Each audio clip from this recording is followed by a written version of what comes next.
Want to expand the reach of your content? Start a podcast.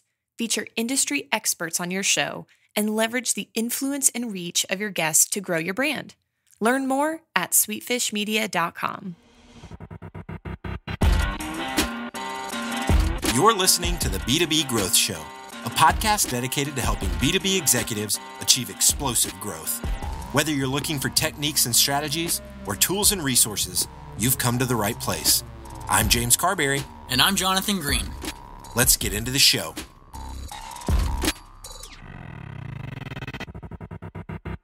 Welcome back to the B2B Growth Show.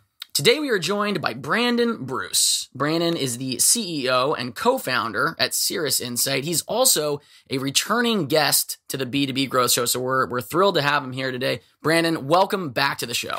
Jonathan, it's great to be back. And so, a very happy new year, a very happy 2018 to you. We were just discussing a little bit before we started recording about, how quickly 2017 flew by, and some of our plans and goals for the new year. But for those who maybe didn't hear your previous episode or are just tuning in to join us on the B2B Growth Show, maybe you can tell us a little about what you and your team at Cirrus Insight are up to these days. Yeah, I think we're very similar, I think, to the rest of your audience. We're hustling every day, just like everybody listening. We make an application, a SaaS application called Cirrus Insight.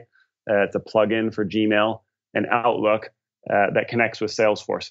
So going back 6 years ago, amazingly, we were the first application on the market to connect Gmail with Salesforce. There was a gap there, and credit to my co-founder, Ryan Huff, who developed the first version of Cirrus Insight to connect Gmail with Salesforce. And thankfully, both of those companies, Google and Salesforce, have done incredibly well. So we've been able to grow along with them and serve their customers. So today we've got a couple 100,000 people that are using our application primarily to connect Gmail and Outlook with Salesforce, but also to get, that suite of power tools in the inbox to be more productive, save time, start more conversations with their customers. So everything from email templates, email tracking, drip campaigns for sales teams, the ability to schedule more meetings faster. And then now also the ability to track attachments and slide decks and proposals. And that's we're particularly excited about that going into the new year. Well, that's fantastic. Always nice when you can hitch your wagon to the right horse. So again, congratulations to the continued success at Cirrus Insight. And thank you for carving a little bit of your a little time out today to join us on the show.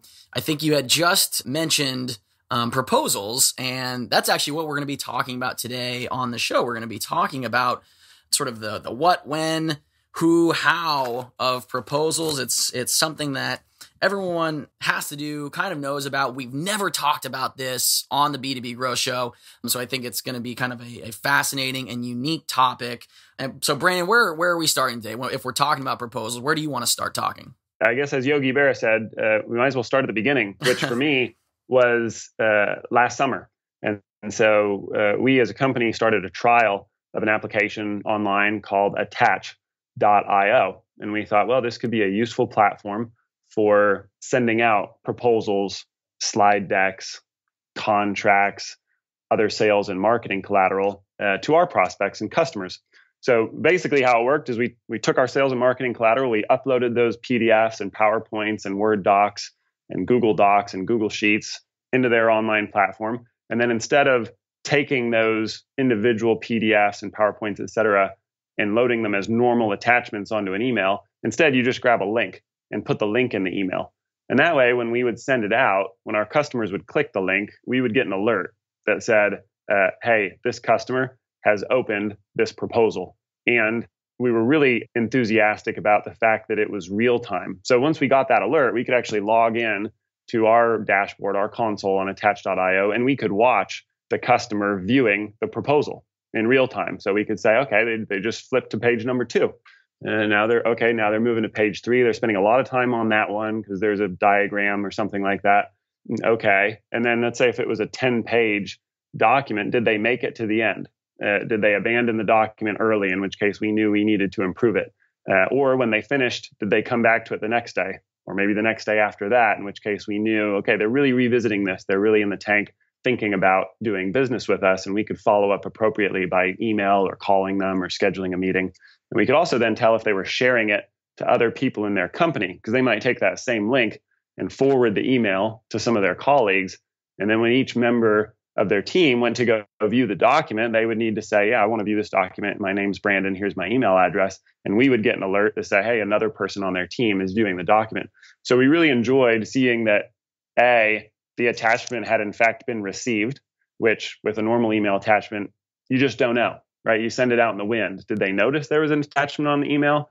Were they able to open it? Did it get blocked by their bulk mail, or did they flag it because it's an attachment and they're worried about, malware or something like that?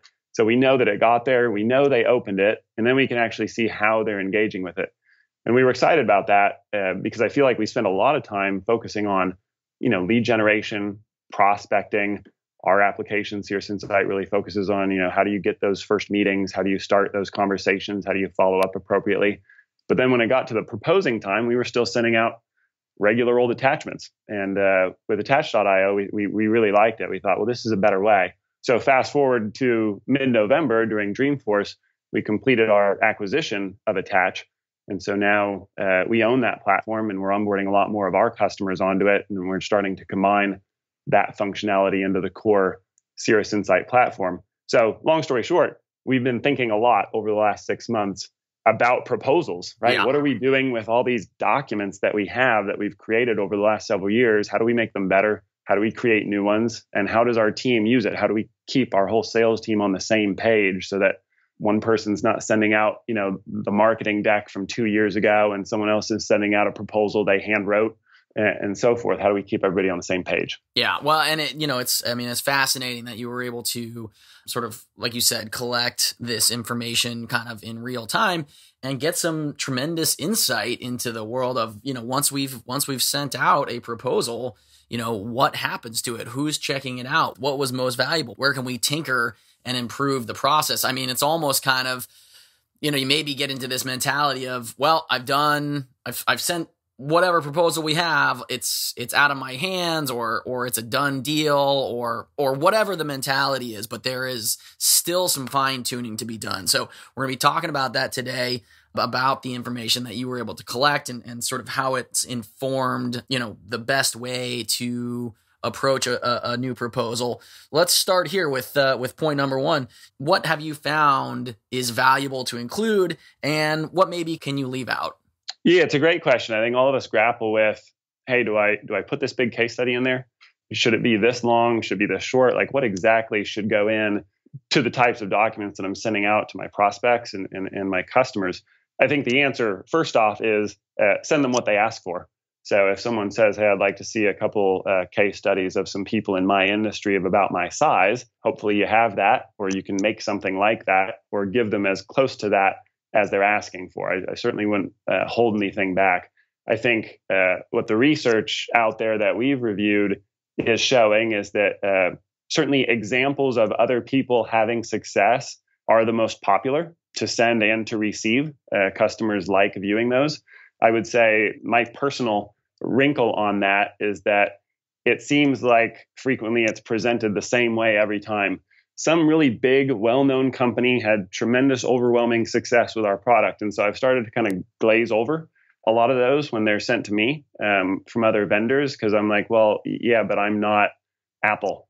I'm not Dropbox, right? I'm a small software company. So how does it work for someone of my size with our number of employees and the way we do business? So I do think it's very important to send something that's relevant on as many levels as possible. Industry, size, what they're asking for in their specific use case. And assuming that you have that, I would keep it pretty brief, because in my experience, and so far as we're sending out proposals, the long ones people will tend to abandon. All it takes is one slightly not interesting slide and a 50 slide deck for the person to abandon the whole thing and leave. So for those types of case studies, 2 pages. Right. First big intro page presenting the problem, and here's how we solved it, and move on. That way it's a quick hit. You can send it on its own, but even better, we like to combine that with multiple other documents. So we might say, hey, first here's the case study, but I've also included for your team some of our security information, which we know will be important to you because you're in a regulated industry. And then after that, here's a quick network diagram. And then following that, here's some screenshots of our application in action. And you can see how easy it's going to be for your users to use it. And that's kind of a nice package that helps them to, okay, here's 2 pages on that, but then I'm going to get to switch pages and look at something totally different that appeals to someone else in the company. We think it also increases the likelihood that they're going to share it. So they might be sharing it and saying to the recipient, hey, check out page 5. You can skip the security stuff because you're not in security, but you're in user experience and sales. So check out page 5 and thereafter. So it increases the likelihood it'll get shared internally. Interesting. Yeah, that's great. And I know you have sort of touched on this, but I don't know if there was anything that specifically you wanted to mention in terms of, what to leave out. Is there something that you've seen time and time again, proposals continue to include, but kind of like as a general rule, maybe you don't need this? Or is that just really a very specific, sort of proposal to proposal concept? Yeah, I think in a lot of ways, the question dovetails with the question of when. So what to send, oftentimes the question from a salesperson will be, should I send that actual proposal that the person can sign off on to do business with us? Should it just be an overarching, here's what we can do, let us know if you're interested, and we'll send over the contract? Or should it be a proposal that actually includes that legal language that makes it executable? The person can receive it and say, go time, I'm ready to do business. As a lawyer, I prefer when someone sends me everything all at the beginning. That way, if I'm ready to move quickly, I can review it and get that done so it can help accelerate the deal. I know, though, that others feel like when they receive the full, contract, it's like, whoa, let's not move so fast. I just wanted to see, the quick back of the napkin proposal of about what the product would look like and, what's the ballpark cost, and then go back and forth on that a little bit. So I think it really does depend on, where is your customer in the buy cycle? Are they looking to move pretty fast? In which case I'd send it early and often. If it's going a little bit slower and you need to prove out a use case first, then I would send them kind of the back of the napkin proposal and maybe a few different versions of it. I'm going to send through a 3-pager. On the first page, you'll see a deal that's monthly. On the second page, our annual deal. Or if you're ready to make a 3-year commitment, I've included a steep discount on page 3. Please let me know your feedback if you're leaning toward one or the other. Some companies for cash flow purposes really want to do monthly. Others want that long-term, kind of partnership commitment and like the price discount in order to commit for a 3-year term. So I think throwing some of that across the bow, I think more often than not, you're going to get some good customer feedback and be able to decide how you want to move forward. And then you can ship over the full contract after that. Got it. And you also kind of have touched on point number 2 of when to send it. So like you said, it kind of depends on a little bit where they are in the sales cycle, personally tailored a bit to the type of client that you're talking to, whether it's, someone like you that would want all of that information up front, or someone that's kind of, let's pump the brakes a little bit. I just kind of wanted to get some general information. So it sounds a little bit like, you have to have that conversation with whoever you're talking to. It's not a one size fits all. Allow the conversation you've been having to inform what you're sending and when you're sending it. Yeah, and I think that's definitely specific to proposals. So when we talk about sales collateral, marketing collateral, more broadly speaking, then I would definitely advise the early and often approach, which is if you have the security information, if you have the network diagram, if you happen to be on software, if you've got a case study or a packet that has reviews in it, or a slide deck that's working really well for pitching that you use. Sometimes I would combine all those together. So it's just one package and put the link into an email and send it out and get that engagement. Other times it could be advantageous, like if you're doing a prospecting email drip over time, 7 emails over the course of 3 weeks, then including some different attachments that might attract a different type of viewer that's thinking about your product or service in a different way can be good. So, the first one, hey, I did some research on your company. This is a little case study. Click this link and to view it. You can share it with your team. Next email might be something totally different. Hey, I know you guys are in finance. Saw some of the new regulations coming down. Thought this would be relevant to your industry. We're bulletproof on that front. check out our network diagram and our third-party, pen test results, click here. So putting those into emails as the call to action, having that hyperlink in there where they can go and view a presentation or a PDF, I think is really compelling. And I think what we found is engagement can frequently be higher on those links, more click-throughs, more time spent with them than just sending them to a boilerplate landing page on your website. It's a little bit different, it's a little bit more intriguing for the recipient. So we find they're more likely to click through and engage with it. Interesting. And so let's talk briefly then about the who. Who are you sending this to, and do you have any kind of pieces of advice for our listeners in terms of, and is this, when we're talking about the who, is it, is that also informing the what, and is that also informing the when? I do think it is overall. I don't think that we like to see, let's say a trial user of Cirrus Insight who's kicking the tires for their personal use case at their company. We don't want to drop a big legal document on them and expect things to proceed apace. Instead, I think we want to focus on, hey, have you tried out this other feature? Here's some screenshots and a use case of how you could apply it just like this other person at this other company did, and they have a similar role as you. That type of relevant content tends to play better than sending them a security doc or a big legal document. That said, we don't only want to send them stuff that's relevant to them. We like to send them a few things. It's like, hey, why don't you take this and share it along to your IT team? This is not something that you're going to spend a lot of time in, but it will be very useful to them if you're trying to make the case internally to buy Cirrus Insight as a software platform. Share this with IT because we play really well with Salesforce. We integrate with all the custom objects, et cetera. They're going to want to know this. They're going to ask you before they're willing to buy it if these things are true. So we've included that. And that is the nice thing about doing it with a trackable attachment link in the email versus an actual attachment, is that we can send that and then we know when they forwarded it and when the target recipient has opened it and engaged with that content.